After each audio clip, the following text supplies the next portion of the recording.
Bonjour, je m'appelle Noémie Reiter, j'ai 23 ans et je suis née sous X le 18 juillet 2001 à l'hôpital de Thionville. Bonjour, je m'appelle Emmanuelle, j'ai 50 ans, j'ai accouché le 1er janvier 1991. En France, plus de 600 bébés naissent sous X chaque année. Une particularité de la loi française qui permet d'accoucher de façon anonyme et de laisser son enfant au service de l'État. Grandir sans connaître ses parents biologiques ou ses origines peut s'avérer compliqué pour ces enfants, mais plusieurs solutions existent pour y remédier. Depuis 2002, il leur est possible de consulter un dossier placé au CNAOP, le Conseil national pour l'accès aux origines personnelles, où sont gardées toutes les informations que leurs parents biologiques ont bien voulu leur laisser. Par la suite, l'organisme tente une médiation avec la mère biologique pour organiser une rencontre. Mais qu'en est-il si le CNAOP ne parvient pas à joindre la famille ou qu'aucune information n'est laissée dans le dossier ? Une question à laquelle il est difficile de répondre pour ces personnes en quête de leur identité. Je me suis toujours considérée comme un livre. Pour moi, la vie, c'est un livre de contes. Mais le seul souci, c'est que mon livre à moi, il n'a pas de couverture. En fait, je suis un livre sans couverture et sans auteur.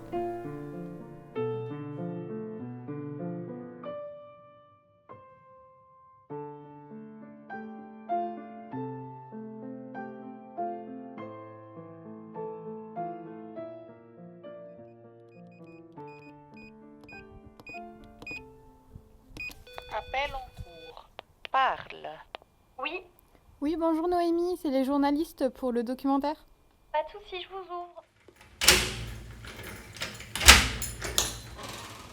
Bonjour. Bienvenue chez moi, entrez. Pour comprendre les difficultés d'une recherche d'origine, nous sommes partis à la rencontre de Noémie, née sous X sous les prénoms Emma, Anne, André. Âgée de 23 ans, elle a été adoptée dès son plus jeune âge par une famille aimante et qui n'attendait plus qu'elle, la famille Reiter.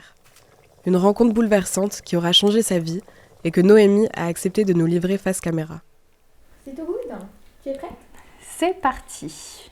Donc j'ai été adoptée à l'âge de 2 mois. C'est 2 mois légaux pour que les parents biologiques puissent changer d'avis et me récupérer ou non. J'ai donc passé 2 mois, les 2 premiers mois de ma vie en pouponnière. J'ai ensuite été dans ma famille à partir du mois d'octobre 2001, il me semble. Au mois d'octobre, le 3 octobre 2001, j'ai eu un appel téléphonique et on me disait qu'une petite fille était née donc, au mois de juillet et qu'elle nous avait été attribuée par le conseil de famille. Donc du coup, voilà. On a fait sa connaissance, à la pouponnière. Voilà, on a été la voir le jour du rendez-vous. Et comment vous dire que je ne la connaissais pas, mais quand je l'ai vue arriver de loin dans les bras de sa référente, je ne l'aurais déjà plus donnée. Voilà. Coucou! C'est une sale fille, ça? C'est une sale fille? C'est une sale chipette? Une vilaine chipette? Alors moi je sais que j'ai eu une enfance très heureuse, très joyeuse. On a toujours fait plein de choses en famille. Je me suis jamais sentie à part. J'ai tout de suite été acceptée par tous les membres de ma famille. En fait, j'étais un petit rayon de soleil qui arrivait. On va dire que c'est pas parce que j'ai été adoptée que j'ai pas fait partie de la famille ou que je suis arrivée un peu perturber un équilibre familial. En fait, je suis venue combler et trouver un équilibre familial dans la famille dans laquelle je suis arrivée. Noémie, c'était une petite fille très gaie, très joyeuse, une petite chipie. Voilà. Je crois qu'on peut la définir comme ça, voilà, très malicieuse et très maligne. Voilà, elle dormait bien, elle mangeait bien, c'était un petit bout de bonheur. Ouais, c'est celui-là. Si, c'est là-dedans. Je crois que c'est celui-là. Alors ça, c'est la petite robe qu'elle avait le jour où on l'a rencontrée. Elle est dégueu. Oh non, elle est très Non, elle est très sale voilà. derrière. Ah, les salles derrière. Oh, oui, bah ça c'est... Voilà, on a fait sa rencontre, elle avait cette petite robe-là. Et après, je sais plus, c'est ce truc de Les baptême. dragées de mon baptême.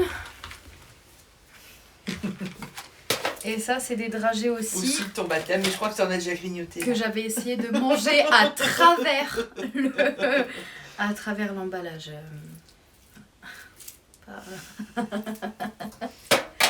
Et ça, c'est mon bracelet de naissance. Oui. C'est ça. Alors, quand j'étais petite, j'ai toujours cru que j'étais une princesse cachée et que, en fait, mes parents biologiques, du coup, faisaient partie d'une royauté, logiquement, et qu'en fait, ils ont décidé de me mettre à l'adoption pour me protéger de la vie, des caméras, des châteaux. En fait, j'ai envie de vous dire que quand elle me l'a avoué, parce qu'elle me l'a dit aussi, ça m'a pas du tout étonnée. Voilà, elle avait ce comportement de petite princesse. Après, en tant que maman, peut-être que c'est un petit peu moi aussi qui l'ai mis sur un piédestal et voilà, je pense que j'ai une petite part de responsabilité, voilà. Mais en vrai, c'est vrai, c'était une petite princesse et c'était ma petite princesse, donc ça me gênait pas, voilà. Et comment vous avez abordé justement le sujet de l'adoption avec Noémie? Alors on lui a parlé de ça très vite. Je sais même plus quel âge j'avais, je devais avoir 1 an et demi, 2 ans, 3 ans, j'en sais rien. Mais je sais que j'étais toute petite. Et ils se sont dit, il faudrait peut-être qu'on lui dise, ah mais comment on va lui dire? Et du coup, moi j'étais en train de jouer dans ma chambre et ma maman est venue dans la chambre et elle m'a dit, tu sais, t'as aussi une autre maman, voilà, c'est la maman qui t'a faite, qui t'avait dans son ventre. Et moi je suis ta maman, tu étais dans mon cœur. Voilà. Donc, en fait, je crois qu'elle a grandi avec l'idée-là. Et ça n'a pas été... Je pense qu'elle a très vite compris, donc j'en suis même sûre. Et voilà, ça s'est passé... C'était fluide, quoi. C'était pas... voilà. Mais en lui disant de temps en temps, quand même, en la laissant grandir avec cette idée qu'elle avait de maman.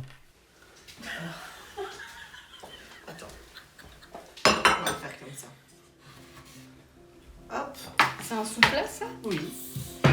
Menteuse. Ça vient de le devenir, vas-y. Hop, allez. J'avais pas forcément le désir de retrouver ma famille, mais aidée par ma mère, on s'est dit que ça pouvait être une bonne solution puisque tout allait bien dans ma vie, que bah voilà, tout va bien dans ma vie, donc si jamais je dois apprendre une nouvelle ou avoir quelque chose de perturbant, il valait mieux que ce soit maintenant. C'est à l'âge de 16 ans que Noémie commence ses recherches en ouvrant son dossier à l'aide sociale à l'enfance, accompagnée de ses parents adoptifs. Dans ce dernier, plusieurs informations étaient présentes, comme l'origine de ses 2 géniteurs, leur âge ou bien encore le fait qu'ils n'avaient aucun enfant. En 2020, elle dépose un dossier au CNAOP dans l'espoir d'obtenir plus de réponses. Malheureusement, aucun contact n'a pu être établi avec la famille, mais certaines informations de taille lui ont été révélées. Elle me dit qu'il y en a 2 autres informations qui sont très importantes, qu'elle a pu retrouver dans les archives, les documents, dans les documents qu'elle a utilisés pour faire ses recherches. C'est donc que j'ai 3 frères et sœurs, donc j'ai 2 sœurs et 1 frère, et que c'était une grossesse non suivie, non déclarée. Je ne comprends pas comment on peut être certaine de certaines choses. Voilà, affirmer à une enfant de 16 ans, vous êtes la seule et unique enfant de cette maman. Voilà, il n'y a que vous, sinon on le saurait. Voilà. Et puis pour finalement, quelques temps après, se faire contacter par le CNAOP et que la dame du CNAOP dise à ma fille, en fait, vous êtes une fratrie, vous êtes 4. Moi, quand j'ai appris que j'avais des frères et sœurs, il me semble que mon frère a 1 ou 2 ans plus que moi. Enfin, c'est pas beaucoup. On est très rapprochés. 3 ans même. Enfin bref, je sais plus, mais notre âge est assez rapproché. Du coup, moi, je suis née à l'hôpital de Thionville. J'ai fait toutes mes études à Metz, donc à partir de mes 15-16 ans, quand on est en seconde, je sais pas quel âge on a. Mais à partir du lycée, j'ai passé toutes mes études à Metz et j'avais quand même pas mal de contacts sur Thionville où j'ai passé plusieurs soirées, après-midi, enfin voilà. Et à cette époque-là, j'avais pas la connaissance de ses frères et sœurs. Donc ça veut dire qu'en fait, j'aurais potentiellement pu passer des soirées avec eux, des après-midi avec eux, des moments avec eux, sans le savoir. Et c'est pareil, ça me rend folle en fait de me dire que si ça se trouve, j'étais pas au courant, mais que j'ai passé des moments avec eux. Et du coup, tu as dit que tu avais besoin d'aide pour retrouver potentiellement ta famille ou voir ce que tu pouvais faire d'autre. Qu'est-ce que tu as prévu de faire comme autre démarche, du coup, prochainement ? Donc là, au niveau de mes recherches, pour moi, j'ai épuisé tout ce que personnellement, de moi-même, je pouvais faire. Je vois pas ce que moi, je pourrais faire de plus. Mais j'ai rendez-vous dans les prochaines semaines avec une généalogiste qui, elle, c'est son métier, donc forcément, elle y arrivera mieux que moi, mais va pouvoir m'aider, si elle le peut, dans mes recherches, afin de peut-être retrouver des personnes de ma famille. Je l'espère, ce serait une finalité positive. Une finalité que Noémie et sa famille attendent depuis déjà plus de 10 ans.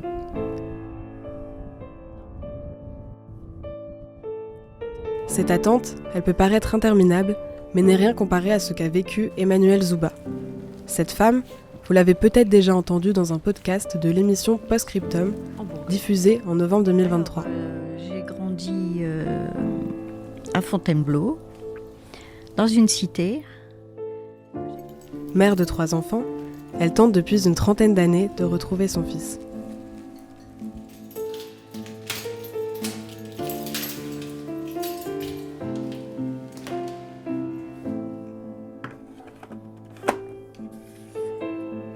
C'est en 1990, à l'âge de 15 ans, que cette passionnée de couture fugue le foyer familial avec son copain.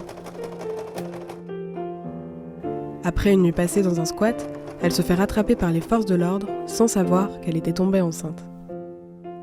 Au bout de 4e ou 5e mois de grossesse, ma mère elle me dit « T'as pas eu tes règles ?»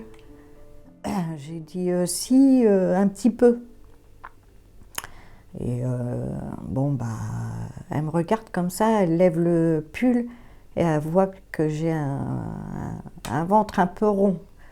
Et là, elle me dit « Oh là là, c'est pas vrai, tu vas pas me dire que t'es enceinte. » Mais elle n'en a pas parlé à mon père et elle a pris rendez-vous chez le gynécologue. Donc j'ai eu un rendez-vous qu'un mois plus tard. Et ce jour-là, chez le gynécologue, effectivement, j'étais enceinte. Donc après, ils m'ont dit tu vas accoucher sous X. Et moi, à 15 ans, je ne savais pas ce que ça voulait dire. Et puis, comme je parlais à personne, j'étais tout le temps enfermée chez moi, je ne pouvais pas demander à quelqu'un qu'est-ce que ça voulait dire accoucher sous X. Donc, après,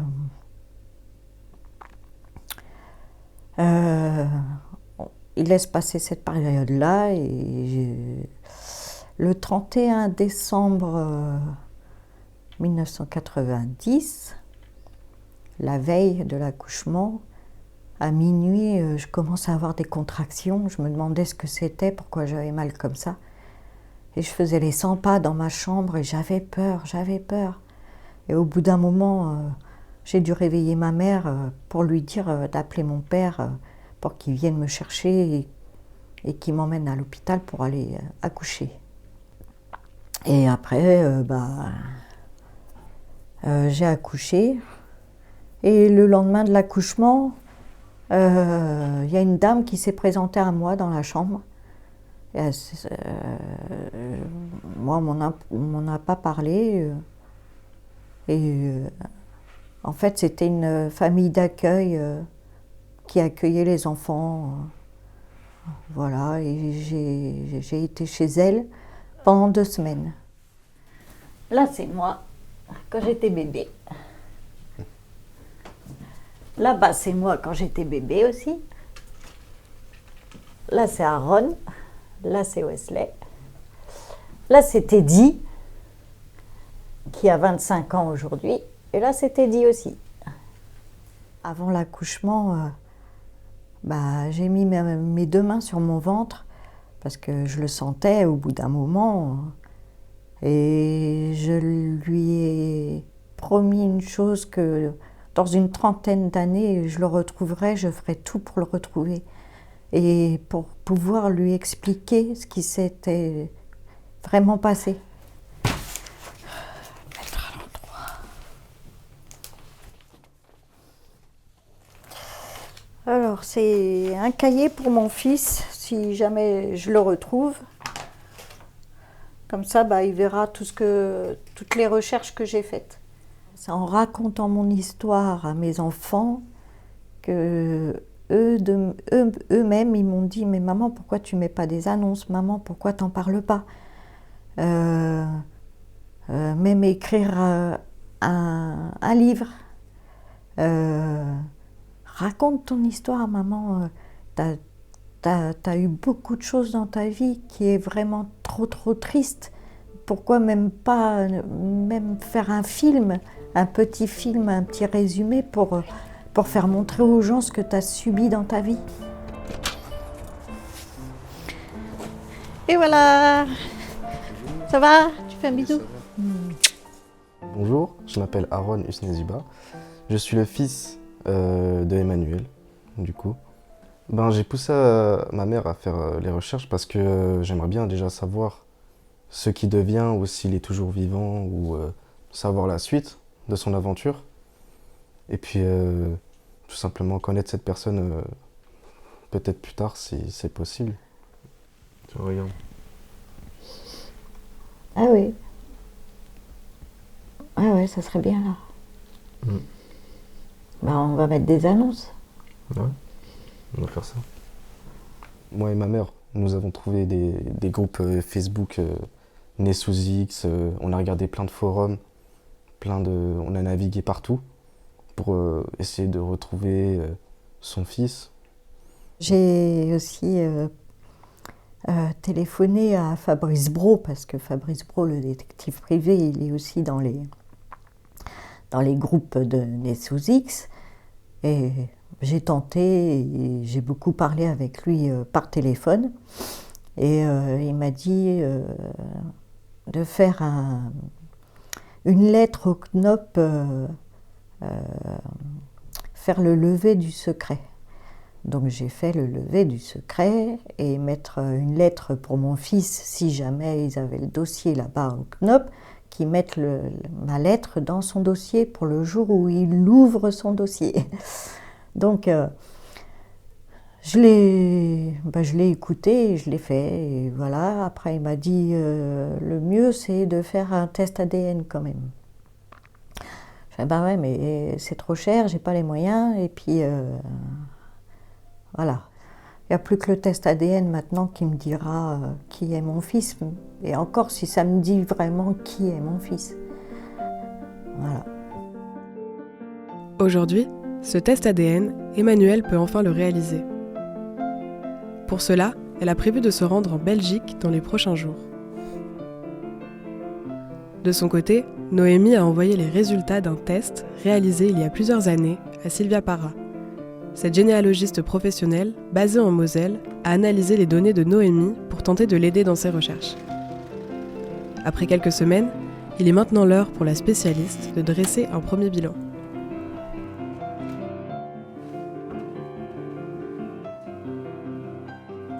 Bonjour. Bonjour Noémie, asseyez-vous. Merci. Moi, j'ai pu effectivement accéder à vos résultats ADN qui sont raccords avec certaines des informations que vous avez obtenues par l'administration. Donc, on est bien effectivement sur...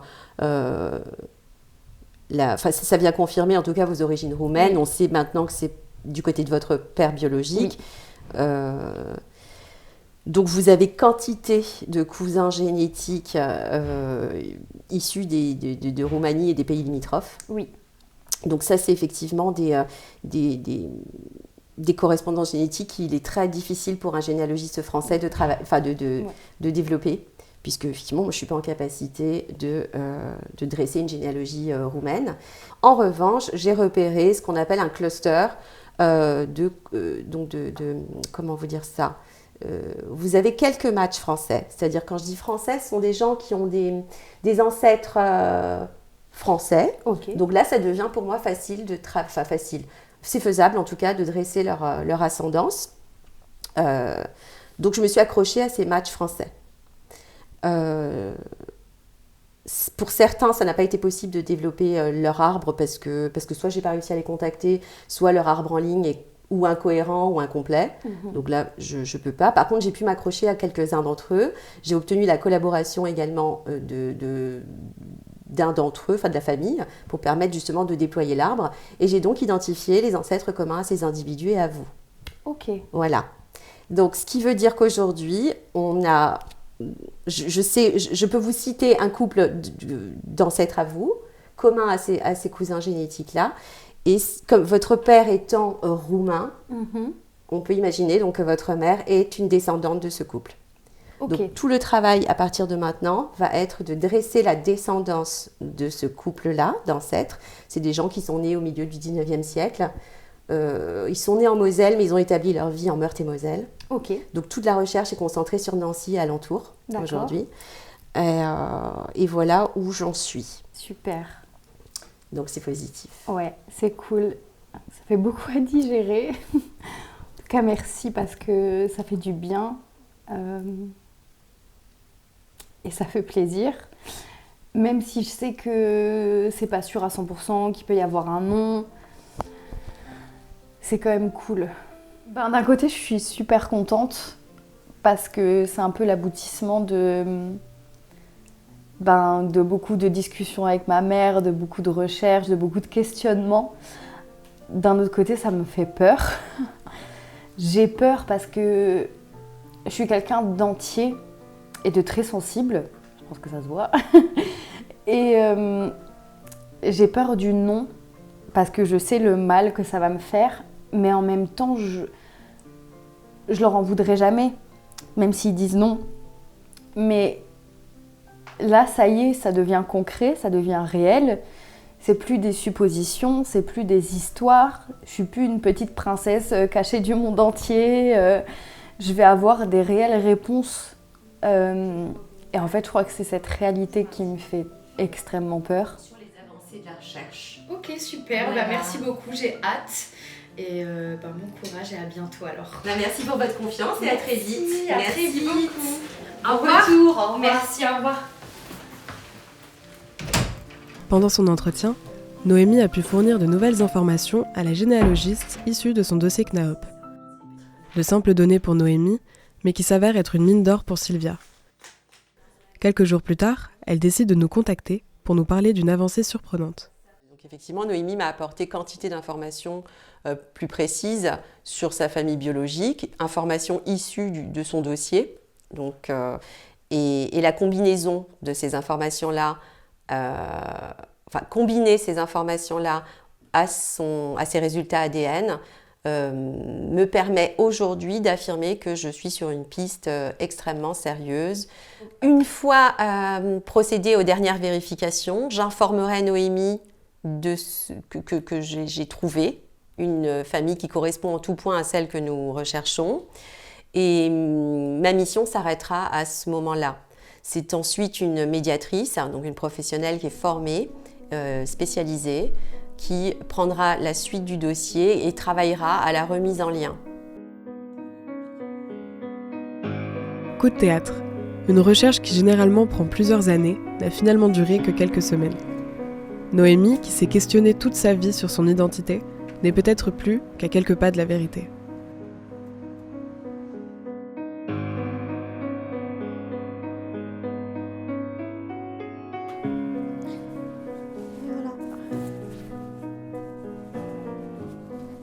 Aujourd'hui, c'est le grand jour.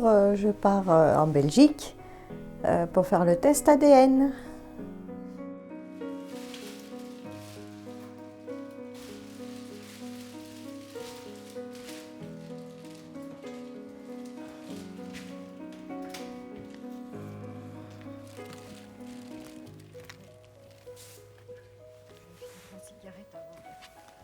Au niveau européen, la France fait partie, avec la Pologne, des 2 pays de l'Union européenne à interdire les tests ADN à des fins autres qu'au service de l'État. Selon le code pénal, le fait de solliciter l'examen de ces caractéristiques génétiques est puni de 3 750 € d'amende, bien que la livraison des tests était encore autorisée. Mais depuis 2021, les débats sur la loi bioéthique ont réaffirmé ces sanctions pour les tests dits récréatifs, punissant de 15 000 € d'amende les laboratoires étrangers livrant dans l'Hexagone. Et là, il suffit de revenir aux auditions du procureur Molins, qui dit il y a une interdiction. Personne n'est poursuivi. C'est quoi une loi qui n'est pas appliquée? C'est une mauvaise loi, tout simplement. Quand on transmet nos données, on transmet aussi une partie des données concernant le patrimoine génétique de nos proches. Et si un jour il y a une utilisation abusive des données qui sont faites, elle ne nous concernera pas que nous qui aurons transmis nos données, mais elles concerneront aussi nos proches qui n'auront sans doute jamais donné leur autorisation et qui ne seront peut-être même pas informés du fait que leurs données sont en partie en possession d'une société commerciale. Aujourd'hui, pour contourner la réglementation, les clients comme Emmanuel doivent quitter le pays ou se faire livrer par des tiers s'ils veulent obtenir des réponses.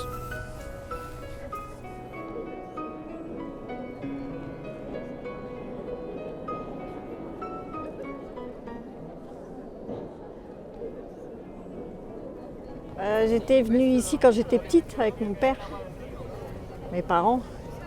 Il y a bien longtemps que j'ai pas mis les pieds ici.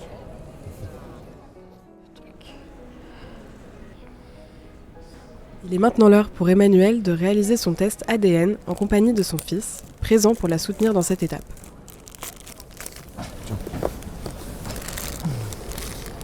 Tu n'as plus qu'à suivre les étapes maintenant.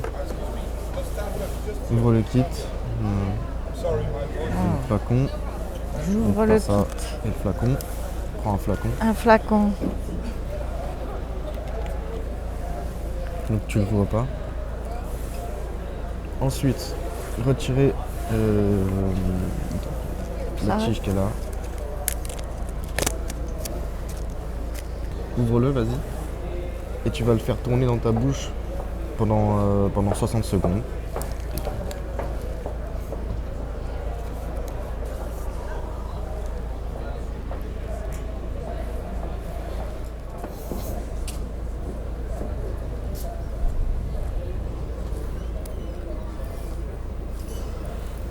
Maintenant, donc là j'ouvre ça.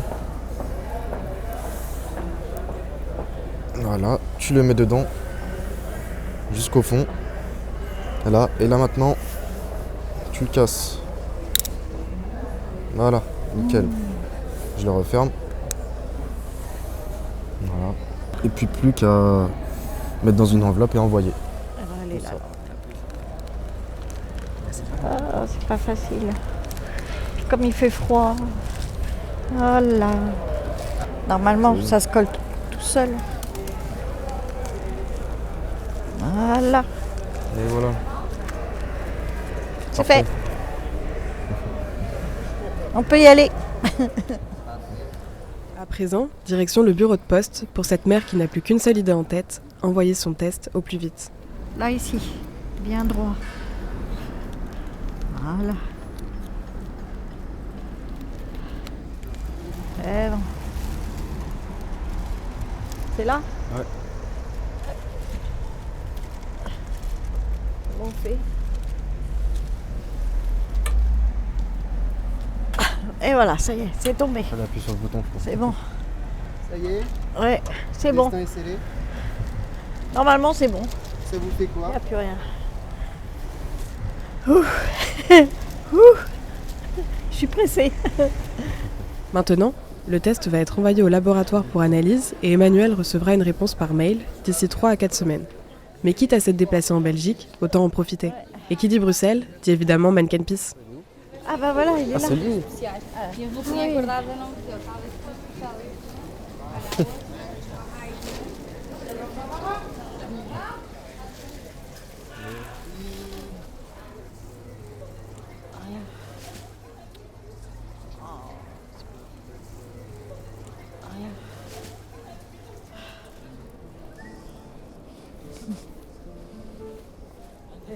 Dis-tu celui-là, Yana? Ah, celui-là aussi, il est beau.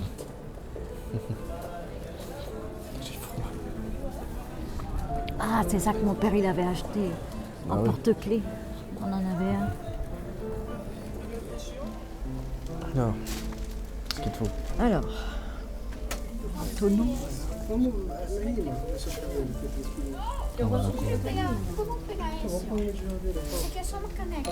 Merci. Nickel.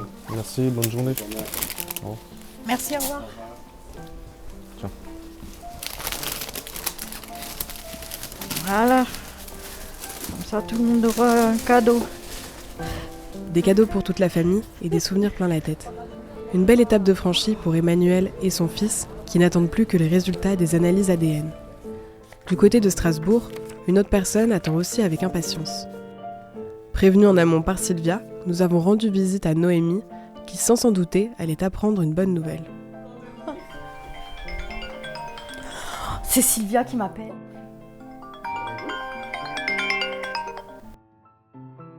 Allô? Oui, Noémie? Oui. Oui, bonjour, ici Sylvia. Tu vas bien? Oui, et toi? Très bien. Donc, je t'appelle aujourd'hui pour te donner quelques nouvelles des recherches. Ok. D'accord. Donc, je t'avais expliqué lors de notre dernier entretien que j'avais identifié un couple d'ancêtres. Oui. Donc, on savait qu'en travaillant sur la descendance de ce couple, il fallait qu'on trouve une femme. Oui. Qui pourrait correspondre au profil qu'on recherche. Donc j'ai établi la descendance de ce couple et effectivement, j'ai trouvé une femme qui a particulièrement attiré mon attention. D'accord. J'ai approfondi, d'accord? Oui. Et je pense pouvoir te dire aujourd'hui que j'ai identifié et localisé ta mère biologique. Ok. On y est. Donc, voilà, je pense que là, ma mission est achevée. Donc, on est sur une femme qui est bien descendante du couple en question. Ok. Donc, j'ai fait des vérifications par rapport au taux d'ADN partagé avec tes cousins génétiques d'origine française. Donc, les taux sont parfaitement cohérents. Ok. Donc, sa date de naissance, son année de naissance correspond. Tout colle, c'est-à-dire qu'elle coche toutes les cases. C'est-à-dire... Ok. Bah, merci pour tout. Mais avec plaisir. Et puis, dans tous les cas, je te tiens au courant de toute façon. Voilà. Et comme ça. Ok, super. Bah, merci. Et... À Merci bientôt. à toi pour ta confiance. Ben, Et puis, j'attends de tes nouvelles et des bonnes nouvelles surtout. Oui, des bonnes nouvelles. C'est sûr, des bonnes nouvelles. Il faut. Oui. Très bien. Bon, bah, à très vite alors. À très vite, Noémie. Au revoir, bonne Au journée. revoir, merci.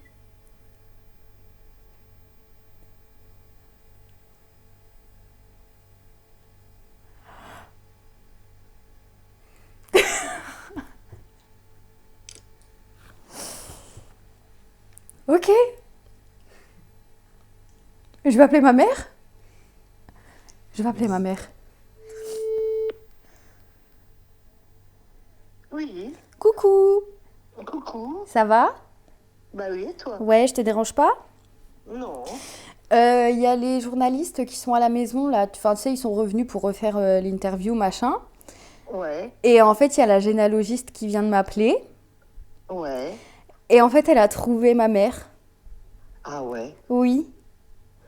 Et elle veut te voir? Bah, il faut d'abord que je contacte la médiatrice. Non. Si. Ah bon? Oui. Eh ben, et ça a été dur? Non, elle a dit que ça a été facile. Bah là, ça fait que 2 semaines que je l'ai vue. Ouais. Et bah, elle a dit qu'elle a juste fait la descendance des ancêtres qu'elle avait trouvés. Et en fait, elle a trouvé une femme où l'année de naissance correspond à l'âge qu'elle aurait ma mère, qui est mariée avec un homme roumain et qui ont 3 enfants. Non. Si. Mais là, pour l'instant, je pense qu'il va falloir que je digère l'information. Ouais. Adrien est là? Non, pas encore. Il va pas tarder à rentrer du boulot, là. Bon, bah d'accord. Ok. Donc, il le sait pas encore, alors? Non, pas encore. Non. Mais non, là, je viens de raccrocher avec elle juste au moment où je t'ai appelé. Ah bah, c'est gentil, je suis la première. J'ai raccroché avec elle et j'ai dit, faut que j'appelle ma mère. Et je t'ai appelé tout de C'est moi suite. qui t'ai changé tes couches sales et Ouais, qui c'est t'ai vrai. appris à boire ton biberon tout doucement. Donc, C'est vrai. Bon, bah c'est cool, ma poule. Je te fais un gros bisou d'amour. Ouais, gros Et bisous, puis, bah, mamounette. tu me tiens au courant. Hein. Ouais, ça marche, je t'aime très fort. Moi aussi, je t'aime très fort. Ciao. Ciao.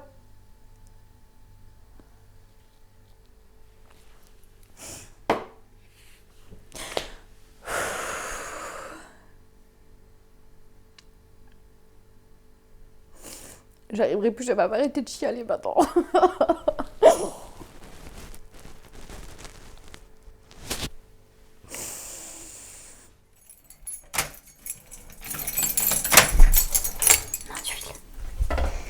Coucou. Ça va? Ouais, toi? Oui, ça va. Salut toi. Salut toi. Elle a retrouvé ma maman. C'est vrai? Oui. Et du coup? Bah là, je vais contacter la médiatrice. Ok. Et la médiatrice, elle va la contacter. Bah, c'est génial. Oui.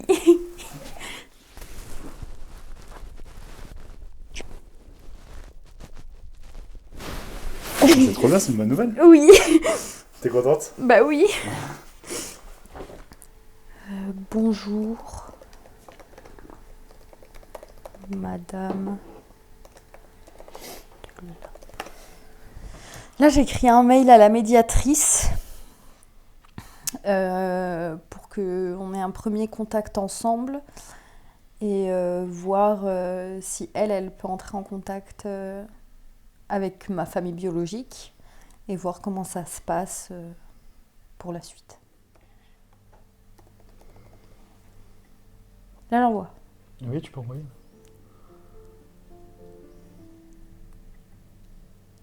C'est envoyé. Ok, c'est envoyé. Elle peut me répondre aujourd'hui encore? Oui. Elle va me répondre aujourd'hui encore? Bah, je sais pas. Ok. Ça fait quoi de l'avoir envoyé? Ça fait peur. Non, maintenant je suis surexcitée. J'ai hâte. Je pense que t'as un poids qui se libère aussi un petit peu. Non, j'en ai un qui vient de se créer. Ah. Non, j'ai vraiment hâte de savoir comment ça va se passer la suite. Après cette journée forte en émotions, Noémie doit dorénavant attendre le rendez-vous avec la médiatrice pour qu'elle puisse entrer en contact avec sa famille. Du côté de Pont-sur-Yonne, l'heure est aussi au verdict pour Emmanuel, dont les résultats du test ADN viennent d'arriver.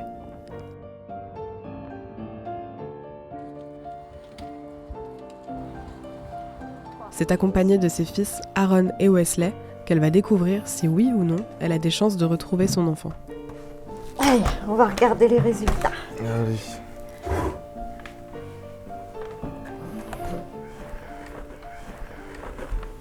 Hop. Donc là on est connecté, c'est bon. Maintenant on va aller dans l'onglet ADN pour savoir s'il y a une lueur d'espoir ou non. Donc si on trouve 0, donc aucune personne n'a été trouvée. S'il y a un 1, c'est qu'il y a de l'espoir, tout simplement. Famille élargie. Alors 3. Famille proche, 0. Famille élargie, 3. Aucune personne, Ah ouais. malheureusement. Du coup, vous, enfin, le fait que là c'était votre dernière chance, comment vous le ressentez?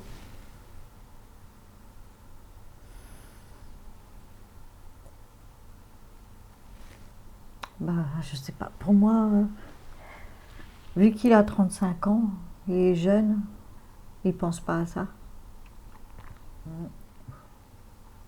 Je suis dégoûtée. Mais bon, c'est comme ça. C'est dommage, franchement c'est dommage.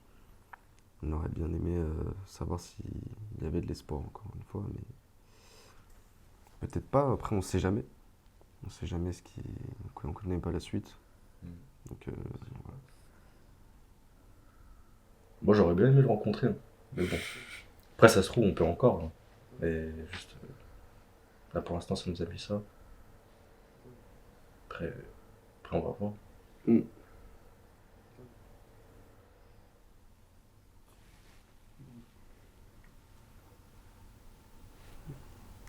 Comment est-ce qu'on pourrait faire?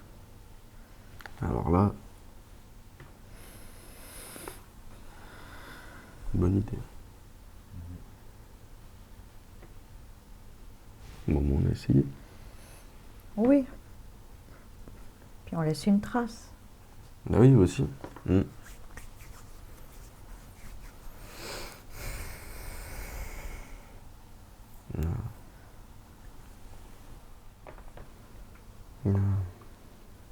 C'est qui ça? Patricia. Ça te dit un truc, Patricia Georges? Ah, c'est peut-être du côté de mon père, ça. Parce que da Silva, avec des Portugais. Si des résultats sont bel et bien présents sur le test ADN, cela n'aide en rien la mère de famille. À titre de comparaison, Noémie ne connaissait rien de sa famille biologique, mais son test lui a permis d'en découvrir plus. Dans le cas d'Emmanuel, pour qui l'arbre généalogique n'a pas de secret, une information lui manquait. Mais pour cela, il ne fallait qu'une chose, que son enfant réalise un test de son côté.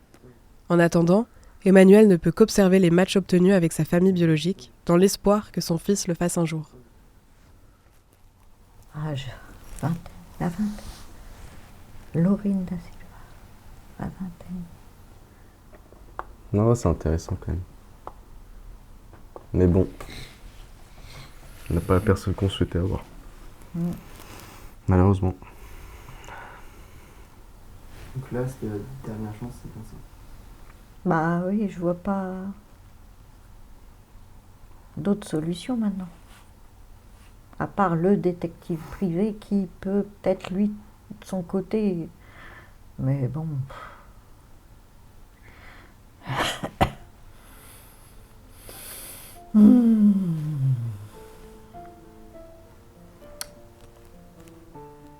Depuis l'annonce des résultats, Emmanuelle ne désespère pas. Bien qu'elle ne pourra pas s'offrir les services d'un détective privé, elle a conscience d'avoir enfin pu laisser une trace à son fils. Bah c'est possible.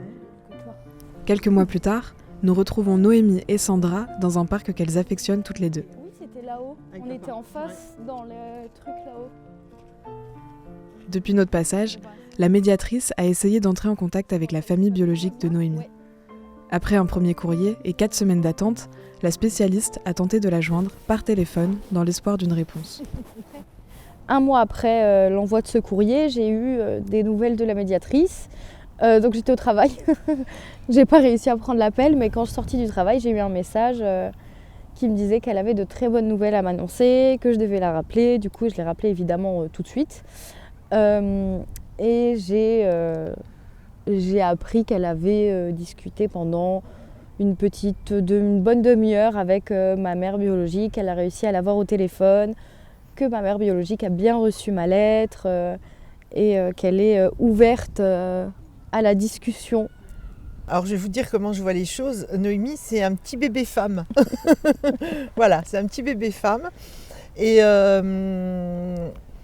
je pense que d'avoir des réponses aux questions qu'elle s'est posées, alors peut-être pas non plus pendant 23 ans, mais en tout cas une petite partie, avoir les réponses à ces questions, je pense que ça va l'aider à devenir une femme. Voilà, passer un petit cran au-dessus. En fait, je pense que pour sa stabilité, sa vie de tous les jours, je pense que c'est très très bien qu'elle sache d'où elle vient, qui elle est en fait, d'où viennent ses racines et que même si elle a vécu une enfance heureuse, elle est devenue une jeune femme épanouie, stable, enfin tout ce qu'on peut imaginer, je pense qu'elle a quand même besoin de savoir d'où elle vient. Voilà. Au début, quand la médiatrice m'a appelée et que j'ai passé un temps au téléphone avec elle, je ne réalisais pas. Ensuite, j'ai eu son nom, son prénom, son numéro de téléphone. Et je pense que c'est vraiment au moment de lui écrire un message que je me suis dit ah ouais, là je suis en train d'écrire un message à la femme qui m'a donné la vie en fait Enfin, qui a accouché de moi, quoi. Attends.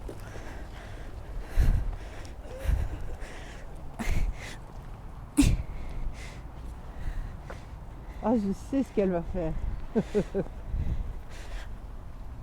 Une longue tige, s'il te plaît.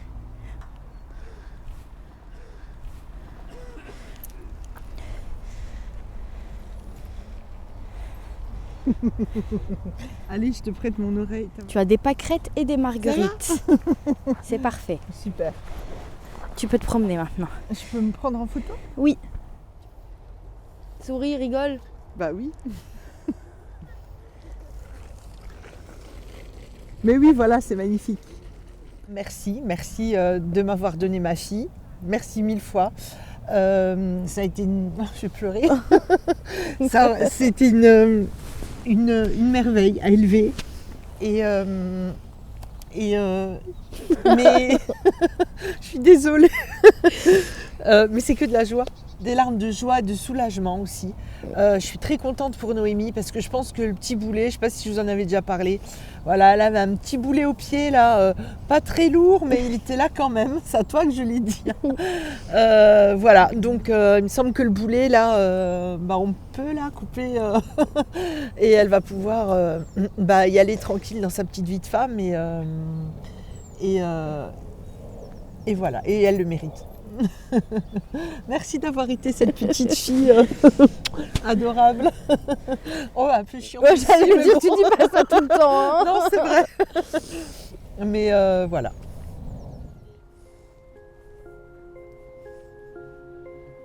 Depuis notre passage, Noémie espère nouer des liens avec sa mère biologique pour enfin lever le voile sur son identité. Après plusieurs messages, elle envisage d'envoyer un courrier pour donner une dimension plus personnelle à cette nouvelle relation. Malgré tout, Noémie reste claire dans sa tête. Elle n'a pas deux mamans, sa seule mère, c'est Sandra Reiter.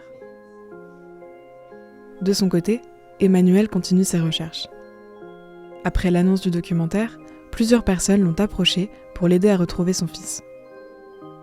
En attendant, cette dernière a écrit un livre sur son histoire pour raconter ce qu'elle a vécu et tente aujourd'hui de contacter des maisons d'édition pour espérer le publier un jour.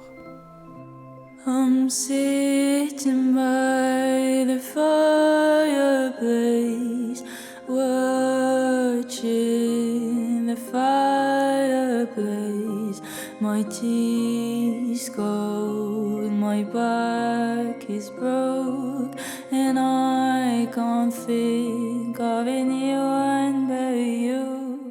And I can't think of anything to say to the rain that keeps falling on my brain.